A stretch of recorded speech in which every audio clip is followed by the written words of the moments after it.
Përshëndetje të dashur miq, mirë se erdhët në kanalin tim në kuzhinë me zonjën Valbuna. Sot për ju kam zgjedhur një recetë më tepër plotësuese, speca të kuq të mbushur me gjezë. Është një recetë shumë e shijshme, prandaj ja rekomandoj se tani është periudha edhe pranverës dhe verës, që kjo është një recetë që t'jep oreks sepse është shumë e shijshme. Për përgatitjen e kësaj recete, unë kam zgjedhur 700 gram speca të kuq, 400 gram gjizë, 3 thelbi hudre, 60 gram djath kaçkavall, ka 10 gram për secilin spec, kopër majdanoz, krip edhe vaj ulliri. Vazhdojmë nga puna.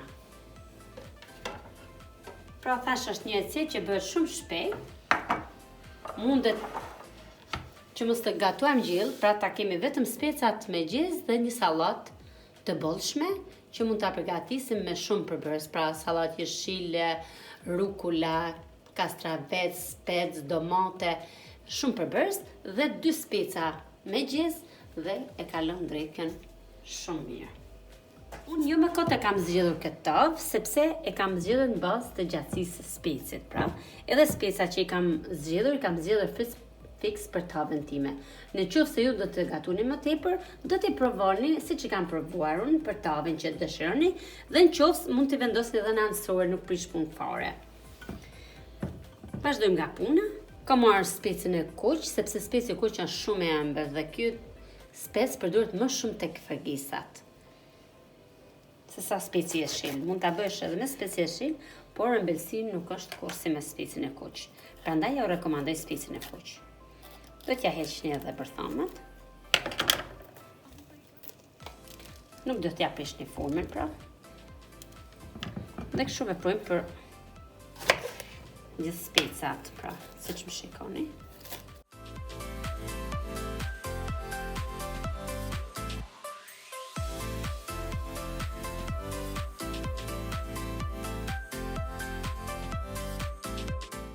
Pasi kemi pastruar specat mirë, tani do të bëjmë salcën gati për t'i mbushur specat. Gjizën e kemi zgjedhur pak të butë, pra nëse gjiza nuk është shumë e butë, ja rekomandoj shumë pak qumësht, që mos të jenë shumë e trashë, pra gjiza jonë është e butë. Siç e shikoni. Hedhim edhe djathën e kaçkavallit sipër. Ngrim edhe hudhrat, kemi thënë në fillim me shtypin, në mënyrë që të grimë lehtë. Dhe tani vazhdojmë i grim.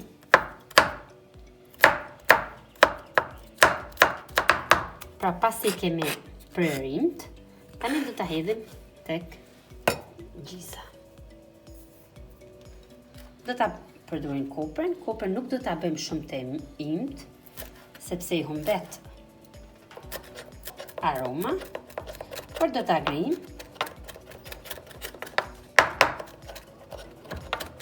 Pak. Jo që ta bëjmë shumë të imt, pra si shpesh shikoni kështu, një ngrye të lehtë. Dhe hedhim tek tasi. Tani do të hedhim edhe vajin. 3 lugë vaj, pra, nga një gjys luge për spec. Jo shumë të mbushura. Tani do të bëjmë hedhjen e kripës. Gjiza jonë është me pak krip, pra nuk do t'i hedhim shumë. Do ta llogaritim sa për specat që të marrin kripën. Pra do të një lugë çaj rafsh. Kurse ju do ta provoni, nëse është gjiza me krip, do t'i hedhni shumë pak. Tani do ta përzim masën derisa të mblidhen përbërësit dhe të bëhet një salcë e një trajshme për t'i mbushur specat.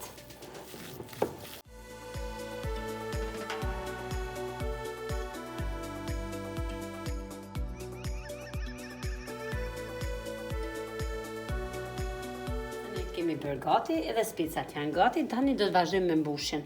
Pra se të mbushim, do ta spërkasim tavën me vaj. Jo shumë, sepse do të piqen nga poshtë, do të marrin edhe shije. Mos të dalin thatë dhe mos të ngjiten tek tova.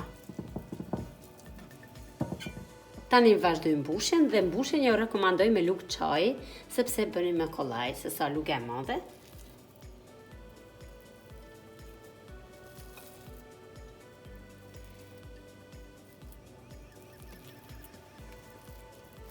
Pra, derisa specit të mbushet plotësisht.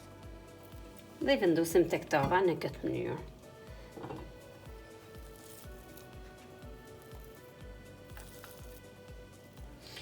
Është një gatim që bëhet shumë shpejt dhe është shumë i thjeshtë, por është me plot shije. Pra njërin spec e vendosim me bysh sipër, tjetrin me maje, në mënyrë që tava të zënë më tepër. Specat nëse i vendosim të gjitha në një drejtim, zanë më pak pra. Si që shikoni, kena mbushur shumë mirë. Tani do të hedhim edhe një lugë vaj nga sipër, shumë pak, pra sa t'i spërkasim pak specat dhe janë gati për furrë. Pra do t'i spërkasim me kujdes çdo spec.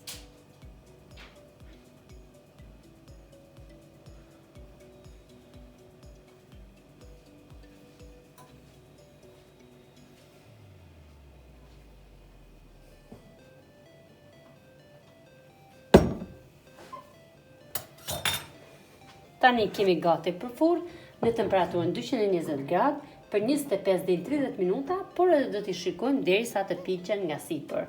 Nuk ka nevojë të rrotullohen fare, sepse piqen njësoj si poshtë si lart.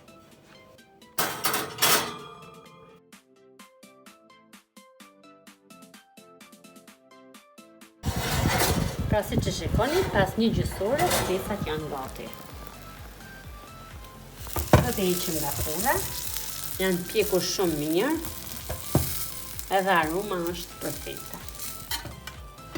Tani do të servirojmë, pra tham, majdanozën do ta përdorim vetëm për servirje.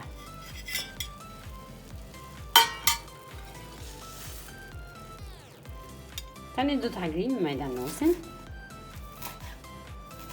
Do ta hedhim sipër tek specat e pjekur. Tani bëjmë prerjen. Prerjen mund ta bëjmë edhe të drejtë, por ne do ta bëjmë prerjen kështu në mënyrë që të hedhim majdanozën për t'ia shtuar shijen edhe më tepër. Ja, pra të dashur miq, kjo është receta që përgatita sot për ju. Shpresoj t'ju ketë pëlqyer dhe ta gatuni sa më shpejt që nesër në shtëpitë tuaja. Duke ju falenderuar shumë për ndjekjen që më bët. Mos harroni të më bëni subscribe të kanalin dhe të më ndjekni në rrjetet sociale në Instagram dhe në Facebook. Duke ju uruar një ditë sa më të bukur, mirupafshim dhe shihemi së shpejti në video në radhës.